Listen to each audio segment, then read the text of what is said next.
All right, greetings everyone. It's an absolute pleasure to welcome you to the 28th edition of the Educational Leadership Forum focused on transforming education for human and planetary flourishing. We sincerely appreciate you taking the time out of your busy schedules to join us today. Your commitment to this discussion reflects the shared responsibility we all feel towards shaping the many futures of education. Just a moment, let me mute the audio.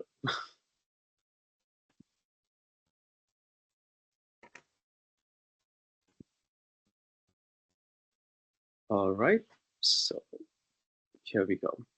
So my name is Aryan Salman, and I'm the moderator for this panel discussion, which marks the beginning of a series that includes a fireside chat, a distinguished global lecture, a workshop, and speed networking over the next 3 weeks. For those of you who are new to the Educational Leadership Forum, the Educational Leadership Forum is a gathering of leading experts, practitioners, and education leaders from across top institutions and organizations dedicated to shaping the many futures of education. Each edition of the Educational Leadership Forum focuses on a critical theme and features a stimulating panel discussion, an inspiring lecture from a distinguished global expert, workshops from educational leaders, and dedicated global networking opportunity. Now, technologies can be transitional or transformative. Transitional technologies are updates to what already exists. Say, for example, 4G to 5G technology with our mobile phones. Transformative technology, on the other hand, is something that rewrites the rule book. An incremental change versus a monumental shift. This is what transitional and transformative technologies are about. So if if you all know, I mean, so like, prior to the pandemic, we were very concerned about children using mobile phones, children using gadgets like iPads. So mobile phones, as you can see, are also some of these technologies that are here to stay. We've had innovations with Google Glasses and others that didn't stick around. So you'd see that some of these technologies are more enduring. The most recent in this league of disruptive technologies is artificial intelligence. But the question is it really a new development, right? So AI has been there since 1950s, when James McCarthy in 1955 broadly defined it as the science and engineering of making intelligent machines. From NASA's rovers uh, to Siri in 2011, AI has been quietly shaping the way we interact and the way we engage with the world. In education, personalized and adaptive learning systems like Prodigy and or Carnegie Mellon universities, OLI, have been leveraging AI for years. So what has changed now? The whole idea is scale, speed, sophistication. AI is no longer behind the scenes tool. It's redefining how we learn, how we interact, how we collaborate. So although like learning can be as individual as it is social, in humans, it's highly embedded in social interactions. In the current context, AI is a crucial part of these interactions.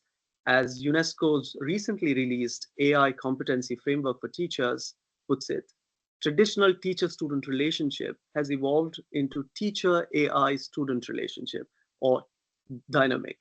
The question is no longer whether AI belongs in learning. It already does. The real question is, can AI deepen human connections and enrich social learning? If yes, how?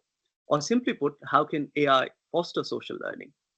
That is the conversation we are here to have today. Uh, and today's session is our chance to discuss and learn from three distinguished and stellar panelists, each bringing their unique perspectives and expertise to the table. We have with us Martha Castellanos, Academic Vice Rector of Arendina in Colombia. Martha is an economist with a doctorate of philosophy in education, specializing in edtech and distance learning. She has extensive experience leading innovation in education, integrating AI and emerging technologies to enhance learning. As the academic vice rector at Arendina, the third largest university in Colombia, she drives initiatives for educational quality and inclusion. Martha is also an author of over 20 publications and an advocate for digital humanism in education. A very warm welcome to you, Martha. And we also Thank you have very with much. G.O. Murthu, who is the editor-in-chief emeritus of the Journal of Technological Advancements at IGI Global. Uh, Dahi is a globally recognized educator, author, and AI disruptor committed to responsible and ethical integration of artificial intelligence in education and civil society. He's an advisor for EU on emerging technologies, an AI consultant and advisor for global organizations around the world. His series of blogs on agentic and human AI, called and ASI Singularity and Human AI Knology, which puts him at the cutting edge of disruptive and immersive technologies like the AI. He has contributed to major European projects, including Digital Schools of Distinction, MEN SI, AI for Edu, and Citizens Digital Skill Up. And we also have with us a very distinguished guest today with us, along with other two distinguished guests, Rahul Pachori, who's the director of the Ministry of Education at the Government of India. Rahul serves as the director of the Department of School Education and Literacy in the Ministry of Education in government at the Government of India. So a very warm welcome to all three of you. It's a pleasure to have you with us. So with that, we're very excited to dive into today's discussion. So without further ado, let's start the 28th Educational Leadership Forum panel discussion on the question, how can AI foster social learning, by yielding the floor to Martha Castellanos for her initial remarks. A very warm welcome.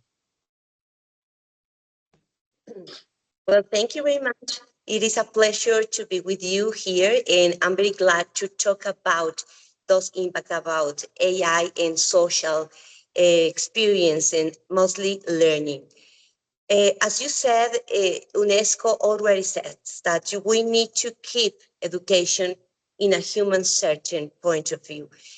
So this is a very important time for us, especially for countries that are in a developing a way of having better conditions in order to leveraging technology to strengthen but not replace interpersonal learning experiences. But we are having a digital divide. Ones who has access to AI and those that doesn't have any kind of access to AI.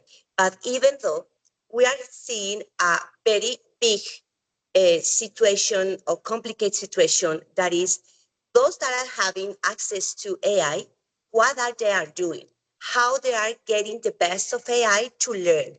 So right now we are seeing, for instance, a lot of difficulties in order to know if AI is going to replace us, is going to replace us in the laboral market, and actually how can we enhance the best for our students in order to keep AI as a tool, not as a way to replace humanity. So definitely teachers have a lot of issues in order to have the best of learning today. And we need to keep with them in a collaboration. Definitely we need to have a global networking as we are having in this panel, making education more inclusive and participatory. That is how we are going to talk about all the risks, but the challenges to achieve interaction through digital platform that can enhance learning. So we have very important things to talk about in this panel, and definitely to know how can we enhance the social learning in this AI learning area. Thank you. Thank you so much, Martha. So, Dahi, if you can take the floor. First of all, namaste, Ariane, and hola, buenos dias to Marta in the other side of the world in South America. Isn't it wonderful to think today, audience, that we are connected around this global world by something which 50 years ago would possibly have been there, but would have been what Martha has referred to as the prerogative of the wealthy, the big governments who could connect. And now today, to a simple medium like Teams, we can connect around the world. Well, that is social learning. And that's what I would love to share with you today. To be with my distinguished guests here, Martha, Raul, and you, Ariane, and to thank you and the organization for having this conversation. Today, I would love to share stories with you, stories that are embedded in the lives of 4-year-olds. Stories, Raul, which I had the privilege of before COVID, being in Mumbai with Podar Education to share the future of the benchmarks of how we could look at frameworking the future of what happened. And then that big thing in the world, COVID, happened. Oops, we don't talk about that anymore. And my time in India, sadly, from my soul, was taken. But it was something that began a journey in India, and it was such a privilege to be there. Ariane, social learning, learning from, with, together, apart. The important word is from one another. And AI, 50 years, you use the word transformative. I would like to think today we talk about transformational. Transformative is when we take the curriculum and we take what it is and we change what is there. Transformational is when we are not afraid to jump into the future of now, because social learning emphasizes the importance of, and I'm looking forward to this, Martha and Raul, it emphasizes the importance of collaboration, human, what you said, human AIology, the human and the technology, what a colleague of mine, Teresa Hand, calls the algorithm meets the handshake. When that happens, social AI learning, the importance of observation together is social learning. The importance of shared experiences. Notice what all of those words are. Interaction doesn't happen alone. Hello, I'm speaking to myself. How are you? But some people think that AI is all about the avatar and me only interacting with that. We'll get into agentic AI later. Observation. Yes, I observe, but I don't observe myself unless I'm an egotistical narcissist. So again, social AI learning is about observation, learning together apart, and then shared experiences. And we're going to talk today, I hope, to share stories of a massive project and so many I feel so privileged to be part of. But AI for EDU, where we have been working with children from migrant backgrounds, war-torn backgrounds, minority groups, using teacher-made and study buddy, where the children who would be dyslexic, dyspraxic, dysorthographic, in other words, who are their own beautiful genius, Ariane, are able to now communicate with and through AI in a social learning environment to personalize their own learning. Wow! The one teacher in the class now works with AI in a social learning environment to engage, enable, and empower those students who in the past were considered very often to be disabled. They're not. They are differently abled. AI and social learning, with all of the bad sides, the Darth Vader, I'm going to take your job, I'm going to destroy your world, and Luke Skywalker goes, the force be with you always. AI and social learning is the spoonful of sugar, but it is also the diabetes. We choose. So today is about a story and our stories, Raul, Martha, ourselves, who, by the way, I know nothing. But each day in the journey of social learning with AI, the human AI-ology of Dahi learns together apart. Why?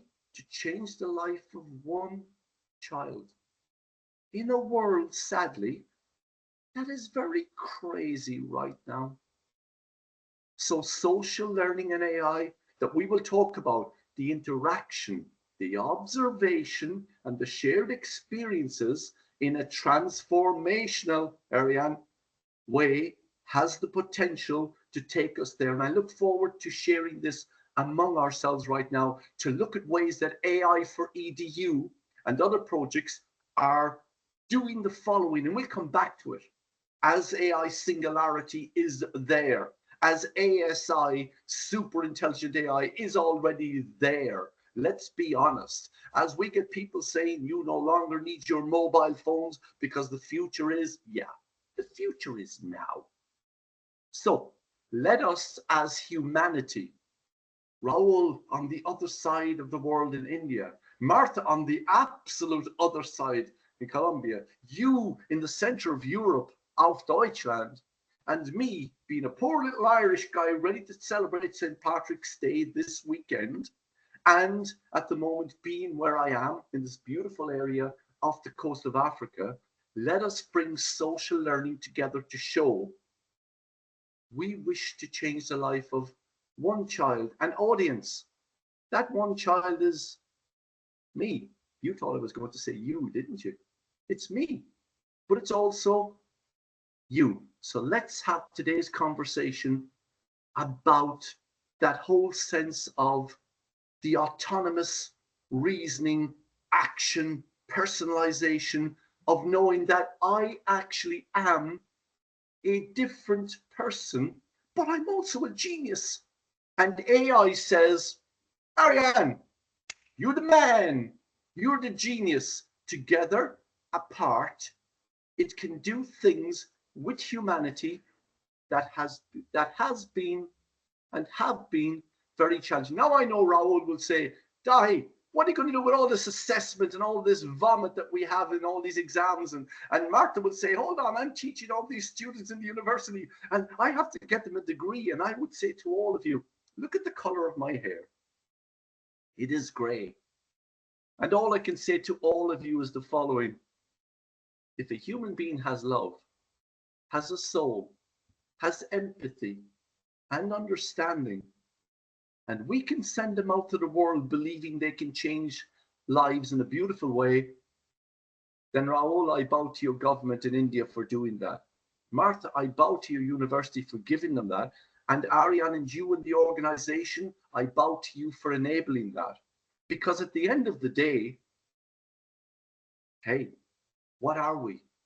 We are travelers through time and we're here to tell stories. So I'm going to stay quiet now, and I would challenge all of you today, including the audience, send in your questions, rattle us, tell us we're wrong, but you know what we're going to say? You're actually right. Of course we're wrong. But are we really so wrong as to believe that we can try to change the life of one child, which is you and me, through AI and social learning? And at that moment, I rest my opening little piece. Thank you. Thank you so much, Dahi. It was really, really interesting to hear you. So I yield the floor to Rahul. And yeah, Rahul. Thank you so much, Aryan.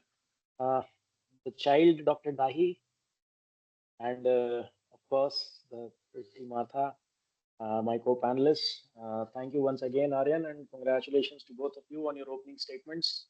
Both were very good. One was short and sweet. The other one convinced us that he's the child, not anyone else. So yeah, human intelligence is again trumping any artificial intelligence anywhere.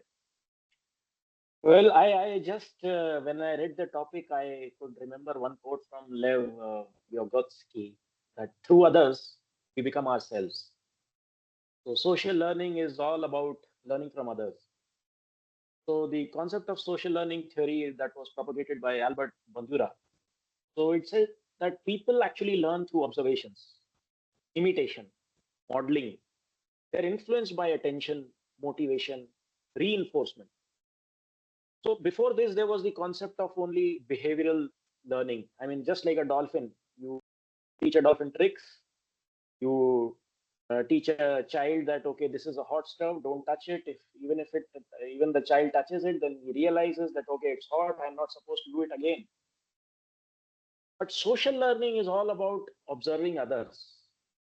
It's not about limiting yourself to your own experiences. I mean, if a child is learning table manners by observing his or her parents, teacher is able to, demonstrate. That is why you always say that teach what you preach. So first of all, you have to uh, practice.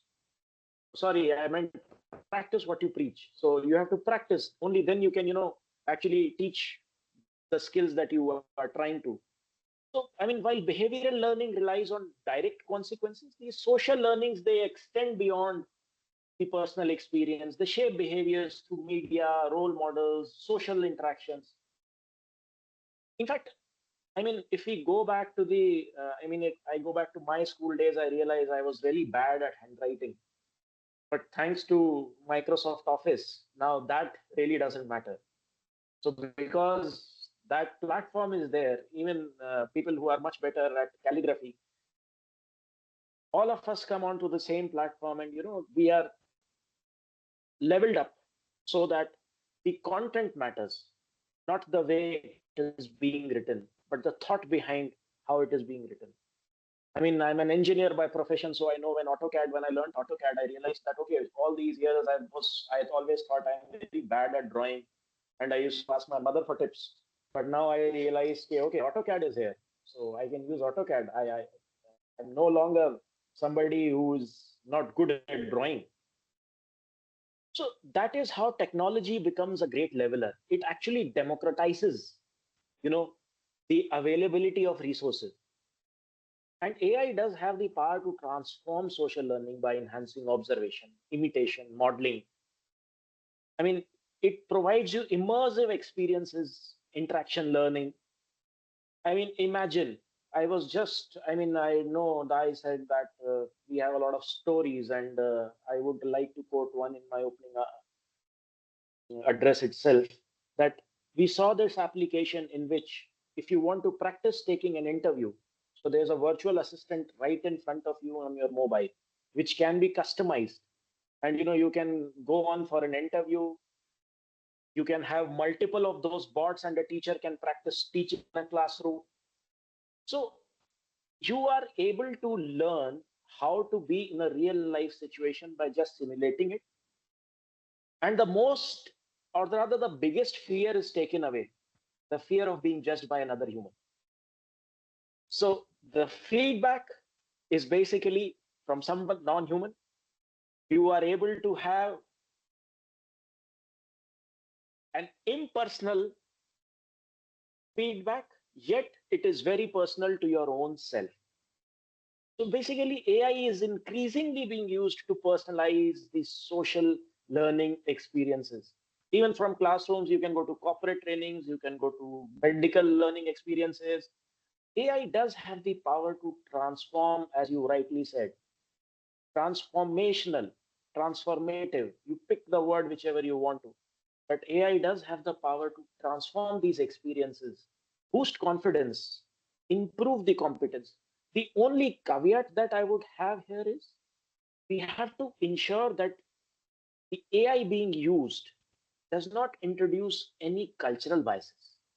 I mean, it has to be impersonal, it has to be creative, it has to be neutral, and it has to make sure that it does not introduce any cultural bias. I mean, an AI which is being deployed in India, it has to be contextual yet unbiased. Similarly, when we take it to the other side of the world, it has to be again contextual yet unbiased. I'll end by just saying one quote. I mean, in education, we always remember it takes a village to raise a child. And I think that AI is now very much part of that village. And moreover, it may just be used to simulate many such villages. So thank you once again to Aryan and my co-panelists, Martha, Dr. Rai. Thank you so much. Thank you. Thank you, Rahul, for sharing your insights. Really interesting. I have this I'm going to ask a couple of questions to you a little later, but now what I want to know from all three of you, I mean, so like you've been in AI and education, you're working around these topics. So, what do you think are core elements of, say, social learning? Uh, what makes social learning effective, and how do you think technology is actually influencing its evolution? So, some of you have touched on this already. So, if we can just have like a minute each from your point of view, like what are the elements that make it really, really effective, and how is technology aiding it? Great. So thank you, Aaron. I'm agree with Tahi and obviously Rahul point of view. So right now, we can achieve great interaction through digital platforms, but we can actually expand our relationships capabilities, as already said Daihi and also Raul, with people from different latitudes, but what was impossible to do a long time ago. Uh, but definitely we need to improve the learning to be very effective in these conditions. Definitely we need to keep the interaction, uh, having a meaningful conversations that promote higher order skills, higher order thinking. We need to encourage our students to understand the cultural environment that we are having around the world. What is happening, what we are seeing in those days, why people is taking different point of view. And this is a huge opportunity to our students in order to discuss what is happening around the world. How can we collaborate and co-create different collective intelligences in order to foster learning? I mean, right now we are having the chance to be face-to-face through digital platforms around the world. So what is the meaning of that for our students? How they can reflect, to have self-awareness and adaptive learning strategies in order to understand different perspectives. They are right now exposing to different world views and cultural contexts. So that definitely have to will have an impact to accelerate the social learning. Why? Because we are breaking the geographical barriers. We are providing for them the ability to enhance human agency when they are getting in touch with different cultures. So definitely we need to keep them to be different in their learning process. How can we do that? Definitely we need to learn with them how to get the best of AI. And as you already said, UNESCO gave us a brief of how can we promote the digital AI competences, even not only for teachers, but even for students, because they have a responsibility to make better understanding of the dialogue and interaction that they are having right now. Definitely, we need to encourage them to have different challenges in order to get involved to what is happening around the world. But all our students can understand that power that AI is giving them. I'm not sure. So definitely we need to give, obviously, AI alphabetization, AI competences to our teachers in order that they can promote new ideas for our students, new connections, how they articulate the reasoning processes with the concept that they used to have in the classes, in the learning process. So definitely we need to develop a cognitive skills, not only because of getting involved with different cultures, but because of having AI as a tool that can promote critical thinking at the same time, the problem solving that we need.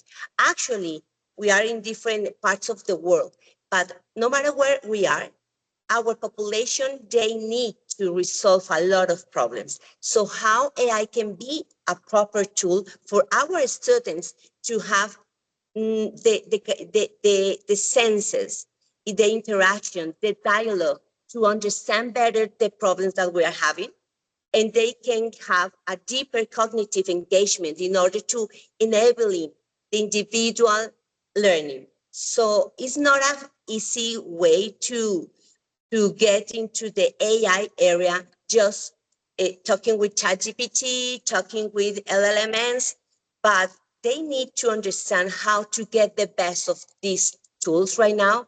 And actually, the most important thing in countries as the countries that we are living in, we are from, is how our students can go beyond the memorization, the basic understanding, to reach a higher levels of understanding, analysis, and evaluation of what is happening around them.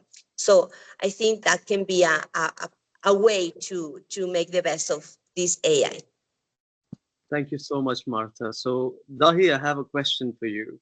How is AI different from previous innovations in education? And what do you think are the unique opportunities um, that it offers to enrich social learning or social learning experiences? First As of a all, student, AI is not different from anything else that has ever happened in education. When is a tomato not a tomato? Literally speaking, if you think about Model T Ford car and you think about Henry Ford, said you can have a car and you can have any color as long as it is black. Nowadays, if he was alive and he looked at Formula One cars or Formula E cars that are attempting to work with the Sustainable Development Goals, the reality is that education, educo, to lead forward. So AI is just another tool, methodology, approach to lead forward. Therefore, first thing I say to you is, I just look upon it as another cup from which to drink my Colombian coffee. Gracias, Martha. Another vessel, but a vessel which I would believe, because you asked two words, effective. This AI social learning vessel, remember, the joy of this is its community-driven approach. It is not, as Raoul said, 50 years ago, when I was in school, 55 years ago, when I was in school, school was about opening a book, reading the information, and regurgitating it. People call that knowledge. I call it vomit. And many systems around the world are still absolutely regurgitating because curricula design learning. AI has challenged us as a community-driven approach to design for 21st century teaching and learning. So that means personalized, intelligent tutors that work with each unique individual to enable, engage, and empower them to move forward educo. And our challenge is to realize as human beings, Martha, that we have creativity. We have unconditional love. We have the capacity to connect with critical thinking in a creative, beautiful, soulful, meaningful, mindful way that to date, notice what I say, as we go towards singularity, that to date, the human of the AI-ology is working. So simply, I think the community-driven approach of social learning opens up that opportunity for personalized intelligent tutoring, for enhanced engagement.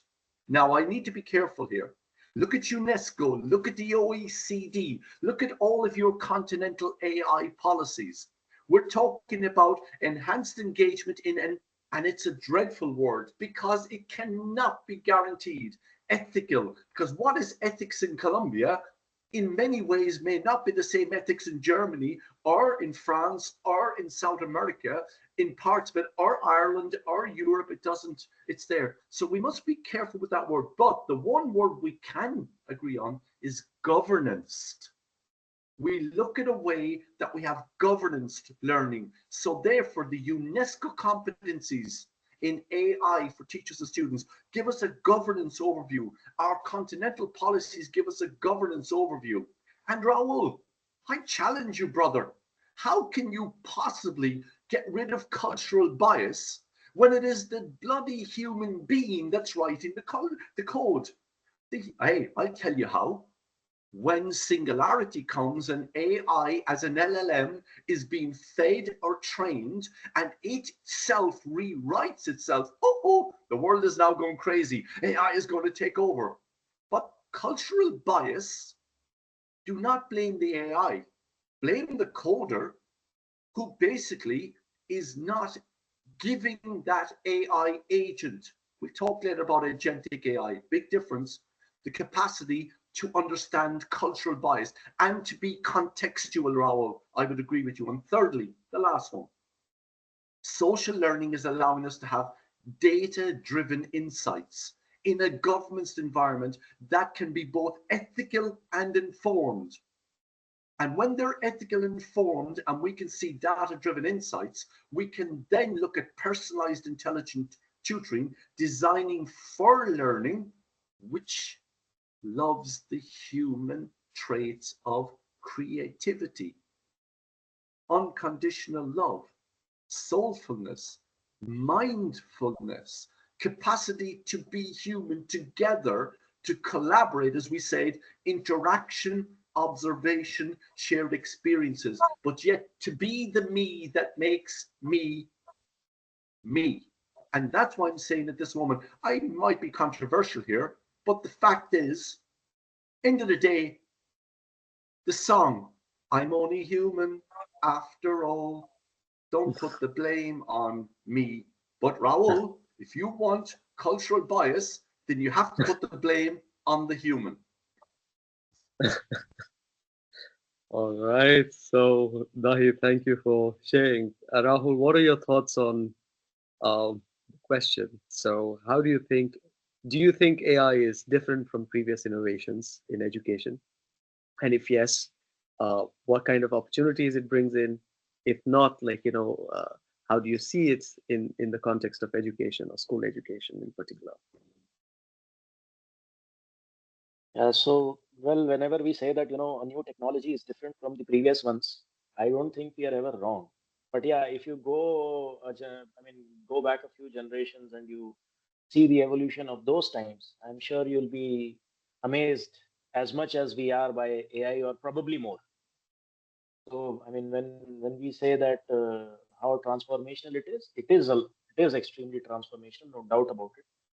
But I can't really go ahead and say emphatically that the earlier inventions were not that transformational. Who would have thought when an email came that how it would affect all the industries, including education? I remember talking to my professor, and he told me that, the first, he said, the first person of our college who did a PhD in 3 years flat did it without Google. And how amazing would that have been? Going through all the books, just searching through the libraries, through the dirt, through the dust, through the papers, and there was no Google.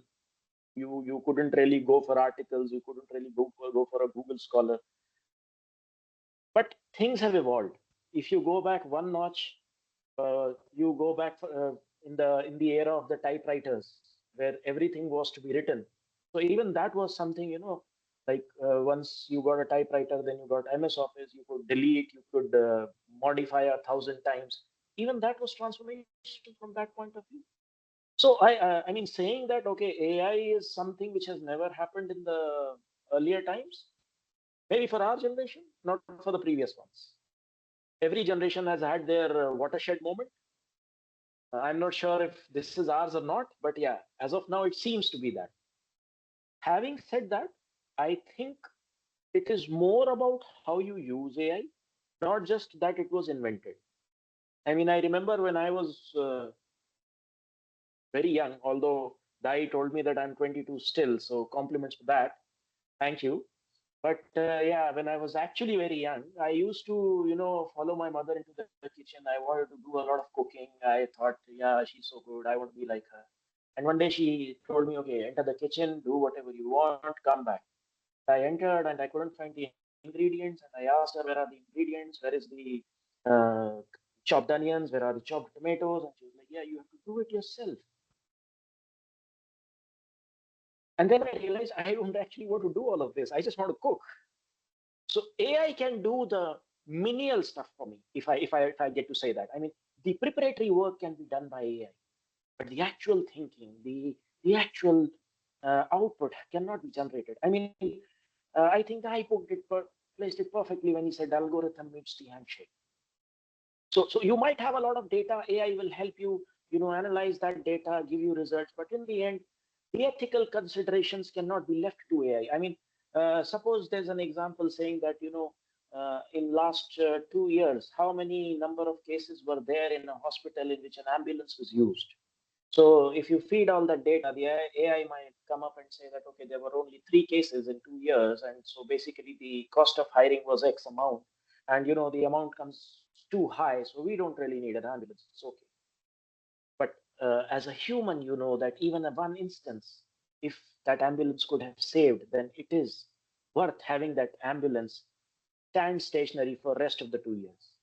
So the ethical, the analysis of the data, the replacement of logic with something which is ethical is very, very crucial. So yes, it is an important transformational achievement for us, but how we use that will be much more critical. Thank you. Thank you so much, Rahul. Building on to Rahul's response, the next question I have is for Martha. So, Martha, social learning, as you see, thrives on collaboration and shared experiences, and you've been advocating for humanism in education and humanism with technology. So, in what specific ways do you think AI can complement interactions within diverse educational contexts? Well, we have said a lot of things, very important concepts. As I really agree with Daihi and also with Rahul. And we need to check that AI right now is giving us a lot of tools that we need to make the best of them. For instance, the way that we can right now have real-time translation tools, for instance, right? We also can have personalized coaching in those days. But those things are very important. And I have the same question that Daihi and also Raul asked, and it was like, how can we foster human connection with these AI tools?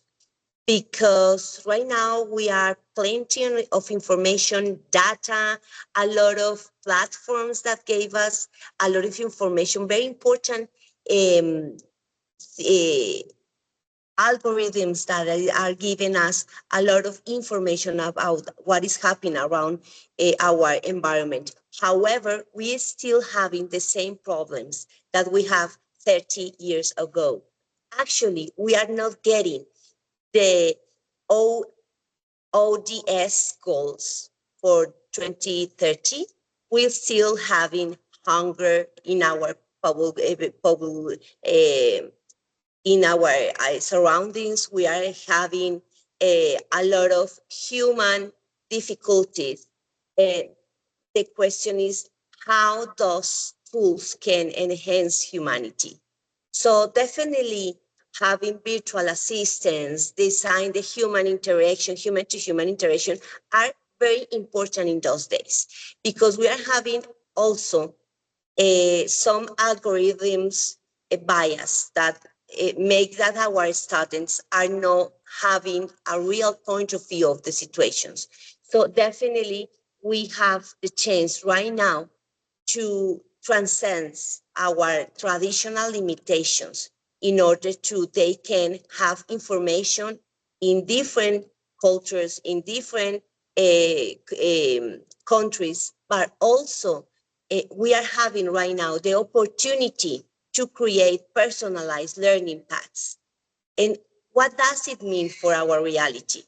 Well, that makes us that our students can have different information, and also that our students can break our traditional barriers that if I don't have enough time, if I don't have the best teacher, I cannot learn. So this is a new goal for our students, how they can get the best of these platforms in order to analyze, in order to have better relationships. But this is a performance that we need to create. As Rahul says, how can we foster the creativity that he said before? How can we stop viewing as Darth Vader the AI, because it's going to take our roles, it's going to take our jobs. But today, as we are seeing how some students are working with AI, I realized that definitely we need to change the way that we are approaching education. Why? Because definitely we need to return to the basis, return to the ethical tools, return to know what is good and what is not so good for learning. How can we adjust learning materials? And obviously, evaluation and activities in the classes according to different capacities of our learners, and also how they can get the best of information. And as I said before, to have a different role in resolving the problems that we are having in our environments. Also, we definitely need to our students to contribute to meaningful learning capacities. We are seeing that right now you are having a lot of tools for AI, but at the end, what are the capacities that we are developing in our students? Just to copy and paste? Just to replace the human creativity? Or they are actually having those tools in order to enhance their creation, enhance their humanity? But the difficult is, or the huge problem right now, is that maybe we are having lazy manners. Maybe we are getting lazy, because if you ask me something, I can go to Google, I can go to ChatGPT, Gemini, or whatever of those tools and ask them. But at the end, what is your point of view? How are you going to resolve the problems? So definitely we need to stop to our students, go to the easy way, go to the short path in order to have very important conversations, very meaningful tasks that they're going to be, excuse me, they have the view that they are going to develop our societies through their points of view, and also having a proper use of these tools. So that is not easy at all, but definitely these kind of panels of spaces make us to debate, to talk about how are we going to make different styles of learning, and also, most important, of teaching. So we don't have a easy way to go through, but we need definitely to start walking through these difficulties. Thank you so much, Martha, for sharing that. Now, that brings me to the whole question around anthropomorphism that many AI companies have used anthropomorphic references in the sense like, giving human-like qualities to AI. Now, culturally, like, say, for example, uh, like the Indian civilization and other civilizations that you see, there's this very personification of elements around us as we see in the nature, whether it's the what do you call sun, wind, or fire, or any of these elements that you see. We have this tendency to humanize them, right?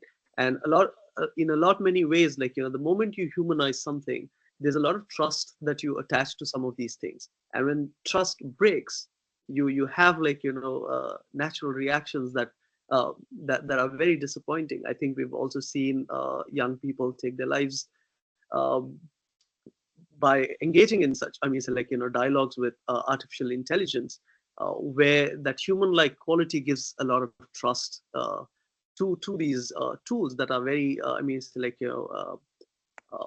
basic in the way they go about it. So my question to you is like, in the context of a recent study by UC Irvine, which basically suggested that children, like just like many of us, like, have this tendency to attribute human-like qualities to smart devices.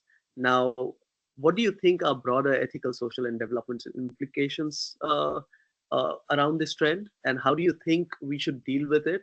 And Rahul is also here, who is from a policymaking background. So the question is like, how do we deal with technology and technologists who end up using what do you call anthropomorphological? I'm finding it difficult. So, so how do we find this kind of a referencing that goes about? So I think we can have Dahi come in, and then like, Rahul and Martha, you can join in. So I think if we can just be brief, I have a lot of questions for you. Okay. I really want to learn from all of you. Aryan, you will not learn anything, but you will hear stories. Aryan, if you are a hammer, what is everything else? Everything else is a nail. So the reality is that there are many people out there who develop AI agents to make money. Let us be clear here. Their main specific aim is to put out many spoons of sugar. I come back to this again.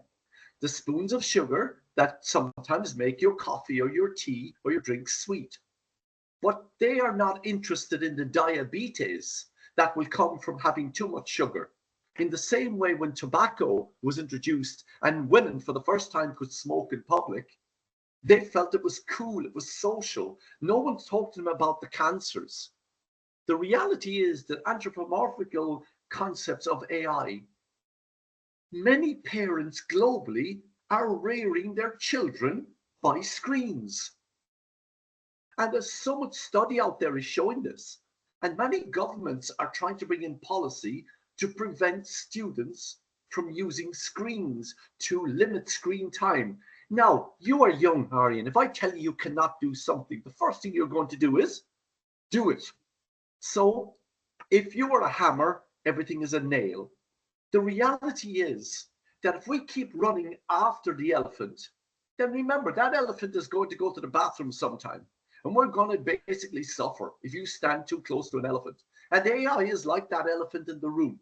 We have to, I believe, look at the human traits, Martha, that which makes us special, the human in the AI-ology, the handshake in the algorithm, for which I thank my colleague and close friend, Teresa Hunt Campbell.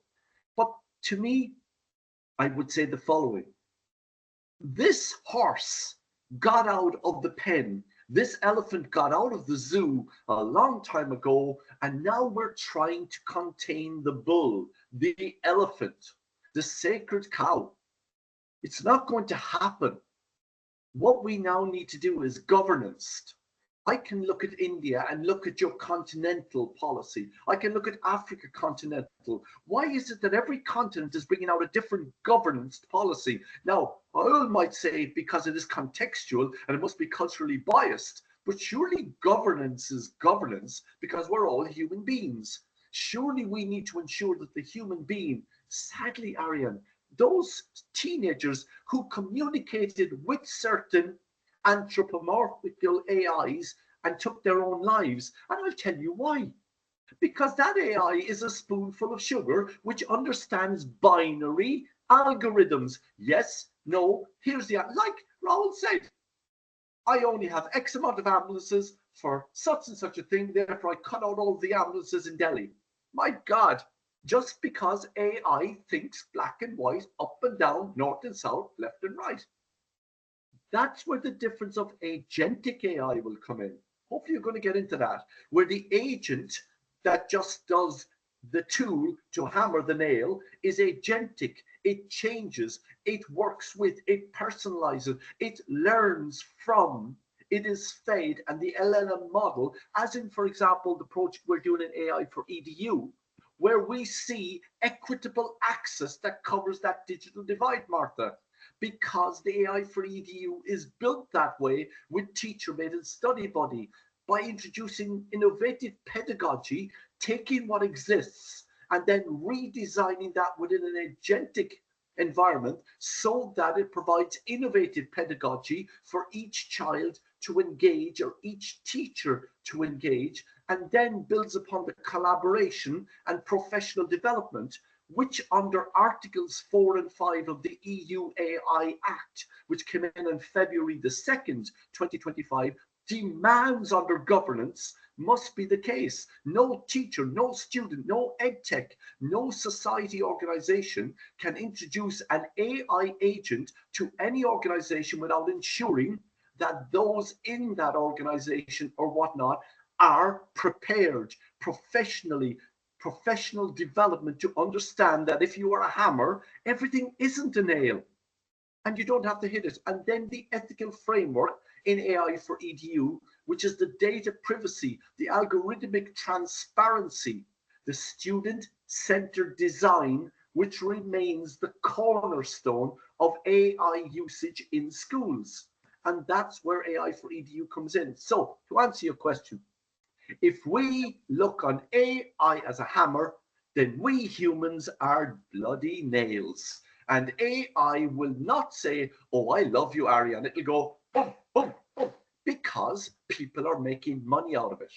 But if we governance this, as Raoul has said, in a way that we're trying to inform this cultural bias by agentically feeding, training the model and put it into contextual way, which contextually is, if I cut any of you, we will all bleed. We're human. Your blood can save me. So the fact is, we have to go back to the basics. Who are we? And then the AI, everything in AI becomes part of the leading forward of another way of looking at the approach that Bandura, you spoke about, Paul, that Vygotsky, that Piaget, that Papert, and all of those went from constructivism to constructionism. And then we now, Martha, putting the pressure on you, need to look at new ways of empowering our students to be in the model of assessment. Teach them how to creatively and critically think so that they don't have to just vomit. Creatively, mindfully, soulfully think. Now, oh, AI becomes a tool, but let us be wary here. Let us be wary. There are people who drive cars under the influence of alcohol and drugs and who kill people. But there are people who drive cars very carefully. AI is a formula, whatever it is, to the future singularity car that we can drive in a way that is reckless, i.e. unethical, that is dangerous, i.e. which has no sense of governance, and it can, once again, Dahi will say, be the Darth Vader or the Luke Skywalker. Choices and options. So, Martha, if we educate our teachers in the early teaching educating colleges to understand this governance, to understand this, then these are the people who will be with our youth. If we can engage with parents to understand that AI is just a tool and you are the parent, the AI is not the parent. You are the human parent. Stop giving your power to a bloody algorithm. Now, don't get me wrong. I love AI. Man, the things it can do. And sometimes, oh, well, I love when it vomits me up on DeepSeek or Chat or Claude. Someone said to me, what's Claude? I said, Claude is the incredible creative AI. And what's ChatGPT? It's my mother. Do it or don't do it. And what's DeepSeek? Well, it's kind of in between the two going, hello, hello, goodbye, goodbye. But there are a million of them out there.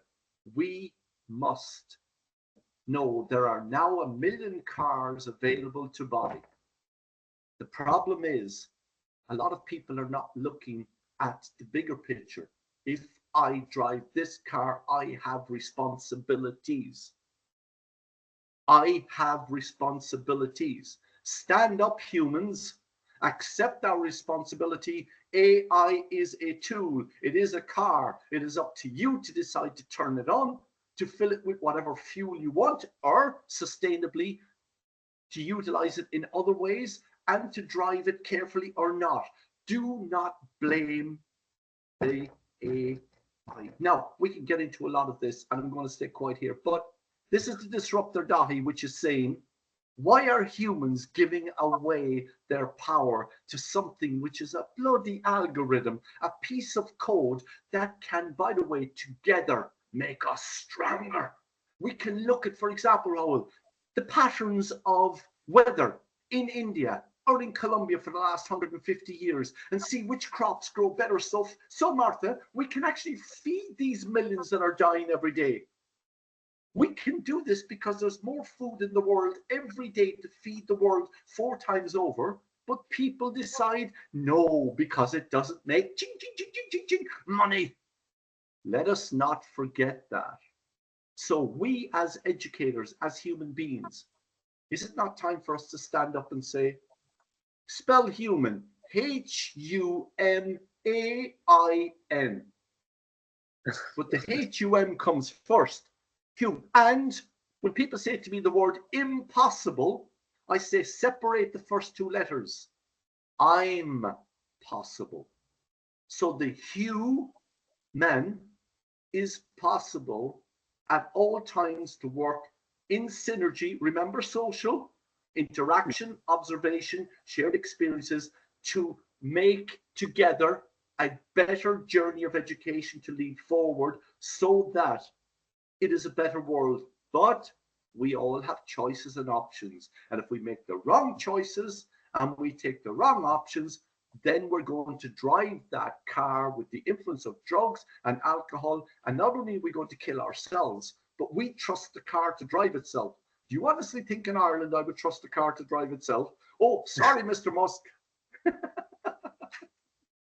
All right. Thank you, Dahi. So coming back to Rahul's question, like there are three key ideas here. Rahul, initially you spoke about bias in AI. So you have this bias, stereotypes, and prejudice. Prejudice being something that can have deeper, profound impact, like what Dahi was talking. It's like a hammer on the head or a hammer on the nail. So coming back to you, Rahul, AI-driven recommendation systems have shown to reinforce biases, prejudices, as well as stereotypes. What strategies do you think at institutional or governmental level that we can take to ensure that diverse perspectives are appreciated and engaged in, rather than creating echo chambers within educational environments? So how do you see this? What are the things that you think individually schools and universities can actually do, and even governments, how can governments come in terms of addressing this concern?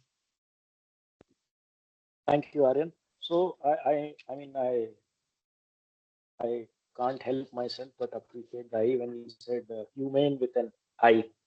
So I think that is my takeaway from today's session. The best. hands down for me.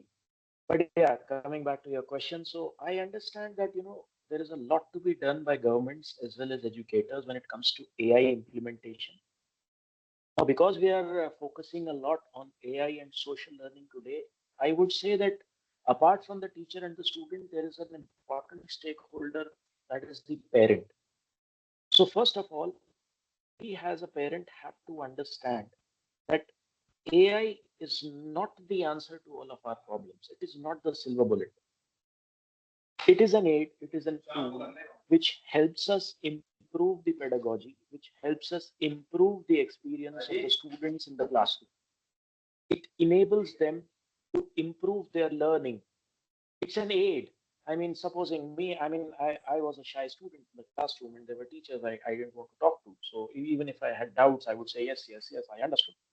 But then what if I come back and then there's this AI waiting at home, there's a virtual tutor waiting at home, and I can ask or, just open my heart up and then get some feedback, understand better, go back the next day and be comfortable in the classroom itself. So AI is an aid. I mean, there has been this debate throughout that will AI replace teachers? How would there be any teaching required? So AI will not replace teachers, but yes, teachers who use AI will replace teachers who do not use AI. So as a government, I have to make sure that my teachers are skilled, my teachers are able to use AI and teach the students how to use AI, help them understand the nuances of how. I mean, he very well put it like I said that, okay, there's this AI of Claude, then there's Chat GPT, and then there's DeepSeek, the mother, the father, the stepmother, the stepson, or I mean, I'm sure he would have a lot more analogies which would entertain us throughout. Yes, he is bang on that it is not about just the AI, it is about how to use it, where to use it. I mean, you can't be going and asking AI whether I should listen to my parents or not, or whether should I sleep early or not, whether I should eat healthy or not. These are not the questions that you're going to ask the AI. And we have to ensure that the understanding based for usage of the AI as well as the answers that are being generated has to be built into the system. Not only the educator, but the student as well as the parent, the overall community has to understand this. So, as a teacher, as a bureaucrat, as a policymaker, I have to be doubly sure, in fact, triply, quadruply sure that whatever the tool that is being used, it is being understood. I mean, I just remember that there was this funny joke that how do I how do I convert my religion into this? How do I? So when you go and search on Google, the fourth best option that you go and find is how do I convert this into a PDF? People started saying, okay, PDF is the most sought after religion nowadays. So see, those kind of answers can be generated through a system, but that is not what we are looking at. We have to understand that, okay, we can laugh at it, we can smile at it, we can make fun of it, but that is not the ultimate purpose that we're looking at. So as a policymaker, I have to be very clear what is being taught, who are being trained, whether they are being trained well or not. And last but not the least, you said, we discussed that a lot of data is being fed into the system. So that data has to be clean. The data has to be real. The data cannot be fudged. That data cannot be all muddled up, because if that is being done, then obviously the AI will give you results which are not in sync at all. So feed it clean data, understand that yes, this is what it is doing on that data and giving us a result. I mean, I used to watch the WWE, the wrestling a lot when I was a small kid, and all of us, we would enjoy a lot. Having said that, I always thought it is real. But now I know that, it's not real. It's all made up. I still enjoy it, but at least I know that it is not real. So I know that, okay, for 10 minutes, I can enjoy it, 15 minutes, but then at the end of the day, I know it's just like watching a movie. So that is what is important. Enjoy it, use it, but yes, cautiously. Thank you so much, Rahul. This reminds me of the failure of alt school, which was, I mean, so like, even Mark Zuckerberg invested in Alt School. The idea that like technology driving education is bound for failure. But education driving technology can drive in the kind of transformation that we so badly need in many systems around the world. So thank you so much for sharing that one, Rahul. So my next question, I think this would be the last question that we would have, and then we'd yield the floor to all of you to ask a question each to each other. The next round is going to be a bit more of a rapid fire, where you have 30 seconds to ask a question and exactly 1 minute to respond, so we can stay ahead. So my last question to you is, if you can respond in 60 seconds, I know it's not easy, but I trust we can get great insights. What is your vision for AI in education and learning? So how do you see the role of AI in education and learning? 60 seconds each, and then we go to a question answer round. Yes, so I think Martha can start, and then Martha, you can yield the floor to anyone you like. Okay. So I have first said that we have in education a lot of pressure, but since the conversation that Dahi took and Rahul says, we already have more pressure because we have to resolve a lot of things in education. So talking about our 60-second vision for AI in education, I definitely think that we are the ones in charge. AI should not replace human learning, but has to elevate our conditions, our creations, our thinking. So definitely AI has to drive an educational ecosystem as we can expand our knowledge and also our critical thinking. So we need to keep the human connection, having the ethical reasoning and also the cultural diversity in order to know what we have to do with these tools. So definitely AI must be inclusive, transparent, and also must to be designed to empower learners, creators, and that our students and our society could not be a passive consumers of these platforms. Thank you. Thank you, Martha. Maybe Dahi, if you can come in, and then Rahul. 1 minute from now.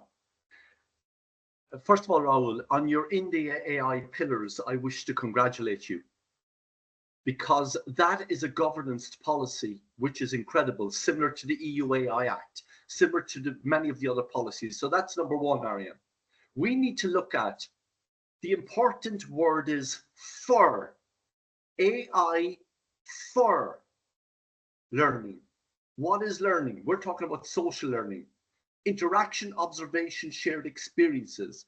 As education, educo, moves forward, as it becomes more singular, as it becomes more agentic, to ensure that the people who are introducing, sharing this AI are well governed, ethically, contextually, in a biased, knowledged way, to deliver this to the students, to the edtech companies, so they engage, enable, and empower them in this choices and options, so that education is something that is not like the car that's driven with drugs and alcohol, but it is done responsibly, like the India AI pillars, like the EU AI Act, like we're doing on AI for EDU, like Martha has in Colombia, that these policies. But I have one problem with all of this.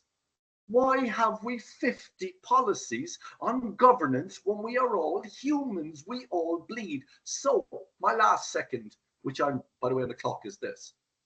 AI for education needs to understand that we are all human, and we need to, as Martha said, respect our love, our souls, our minds, our creativity, our differences and our similarities, so we all feel, as is not the case right now in education, we all feel the genius that we are, that we're differently abled, but we have a place in society to make a difference. And education can do that.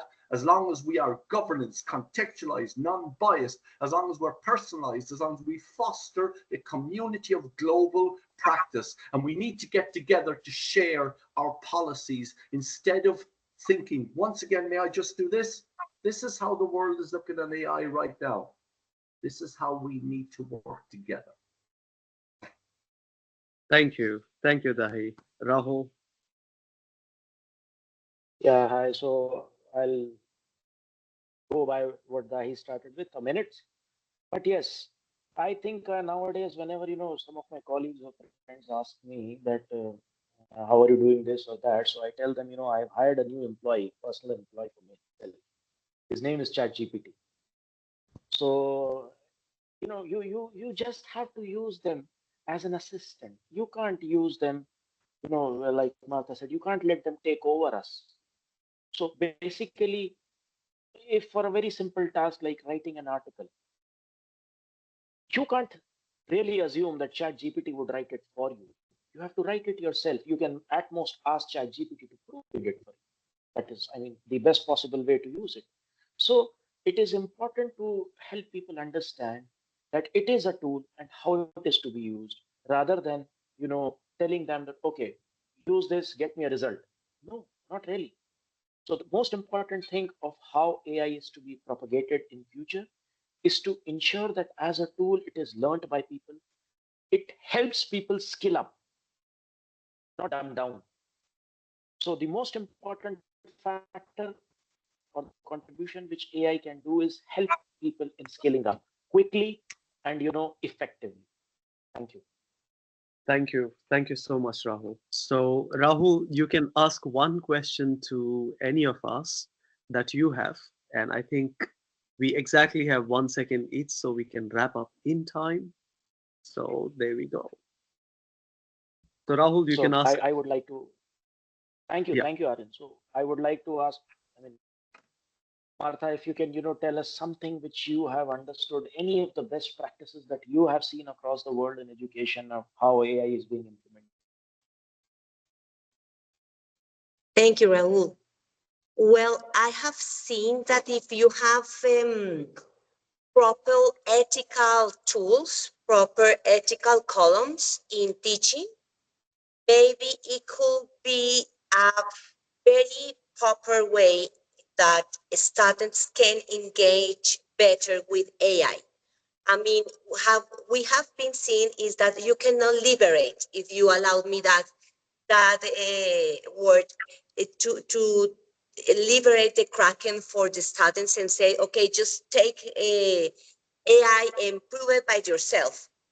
When you do that, you are doing as that he says that maybe you are giving them a master, right? So we cannot do that. We have to introduce them in a proper way, having conscious about if you use AI, when can you use it? And if you use it, you must to say loud that you use it. For instance, if you are doing a image in design, you have to say, okay, I use Dali, I use Da Vinci, whatever tool that you can use, but you have to say it. And if you are preparing an essay, you need to say aloud that you are using some ideas taken from AI, but the essential and the creation must be yours. So one way is to take advantage of AI, but having the path together with teachers, not liberate in a very fast way. It's not easy because our students already have access to AI. So when we are talking about education, we need to be with them. I mean, to have that path together in order that they can make the best of these technologies. Thank you, Rahul. Thank you so much. Thank you. Martha, you can ask a question to any of the other folks. Definitely. I want to ask Tahi, what do you think about, you already said about Darth Vader, and I will not forget it, but do you think Darth Vader is already with us, or it will never be with us. I mean, talking about the change of workforces and the laboral market. What do you think? I personally believe that Darth Vader is more powerful in the AI agents now than Luke Skywalker, for the reasons that Raul and you laid out. People and students believe that it is absolutely the answer to everything. It will write my essays, it will do my assignments, it will do my PhD, it will teach my children, it will take care of my babies while I am trying to cook a dinner after a hard day's work. I'm so sorry to say that at this moment the dark side is bloody well winning these Star Wars. And I am really, really, really not disappointed, because I want to be a hammer, a disruptive disruptor, to now take it. So, but this is an early 10 kilometers in the marathon, Martha. There are still 32 kilometers left in this race. And that's why I believe that we will go from agents to agentic AI. Agents for AI are spoonfuls of sugar. Agentic AI is that spoonful of sugar that keeps evolving, changing, learning, so that it can deal with the reality of the social learning aspect, collaboration, personalization, learning experience, the idea of ethical consideration, cultural bias, etc. That's coming. But Darth Vader is winning this war. We, Martha, have to stay in the marathon. We have to go back to the governance, to educate the educators, to ensure that people know, to give them the choices and the options that are real. Because if we don't, then Martha, your name is going to be, and Raul, you're the same, and so am I. So we as educators need to lead forward. And if we are to be sacrificial lambs, then so be it. And if I may, Raul, that's why I want to put my question to Raul. In cultural bias and in contextualizing, do you think that we're too narrow looking at the cultural bias of Germany, India, Ireland, France, Australia, instead of realizing to get rid of Darth Vader? Cultural bias is cultural global bias against humanity, that contextual is there is no planet B. We need to cop on. And please forgive me, Mr. Trump, drill, baby, drill. Are you bloody serious? There is no planet B. So, Raul, cultural bias and contextualization is, and I know you have a job to do. And again, I admire your India AI pillars. I love it. Thank you. I would love to engage with you on this new, Martha. But should cultural bias and contextualization not be global? Or am I just a dreamer? Thank you very much, Tahi. I definitely learned a lot from you and Rahul. Thank you. Rahul, if you can respond to Dahi and no, I am sure you are a dreamer, but I hope that all of your dreams come true. And I mean, the excitement and the animation that you hold, your energy is infectious. I seriously adore that. And having said that, see, so I agree that there would be instances, there would be ideas that have to be global. But when I say that, there are some cultural biases or contextual, I meant something more, which is a little based on how the local cultures are. For example, if you are an AI in India and you're being asked questions on tourism or how to respond to people when you're here, then maybe there are things that an AI which is responding to a person based in India would be different. But yes, to the global questions, I mean, if you ask, yes, if there's a global warming, how to lessen the global warming, whether there should be plastic waste or not. I totally agree that there cannot be a regional bias in this. There has to be a global answer. The AI is supposed to tell us that, yes, go ahead and, save the earth. It is not supposed to tell us that, okay, save India or save Ireland or save Belgium or save Germany. In that context, 100% with you. Thank you.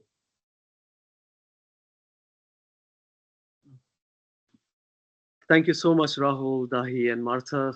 So I think we are towards the end of the discussion today. I think it was a very engaging discussion. So uh, we have not been able to take up the questions that we could have at this point in time.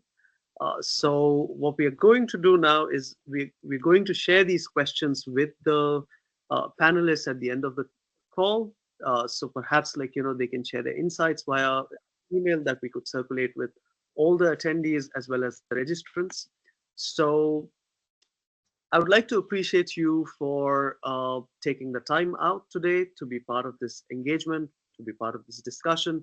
There are a couple of really interesting insights that I'm taking away personally, that AI is not just a technological challenge, it's a psychological challenge.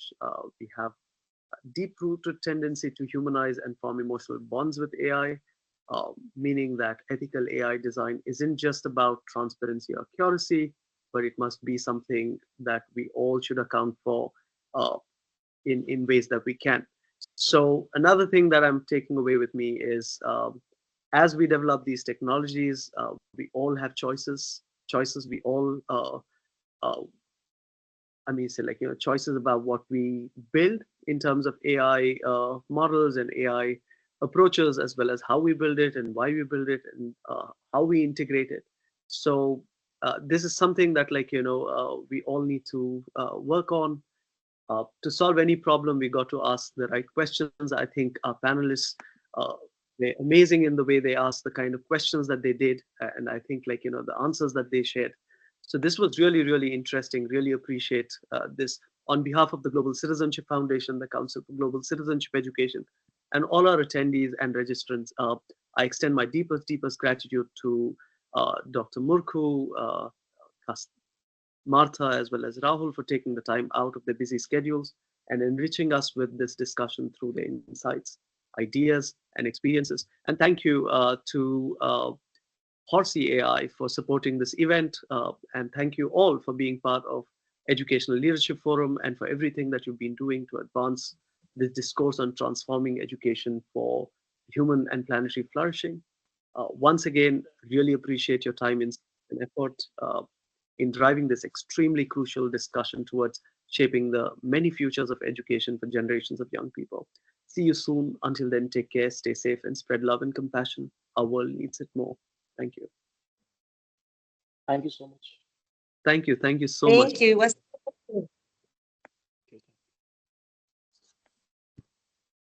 Thank you all so much for Thank a lovely you. conversation, and thank you, Mark. And if ever, and Ariane, I will publish a paper on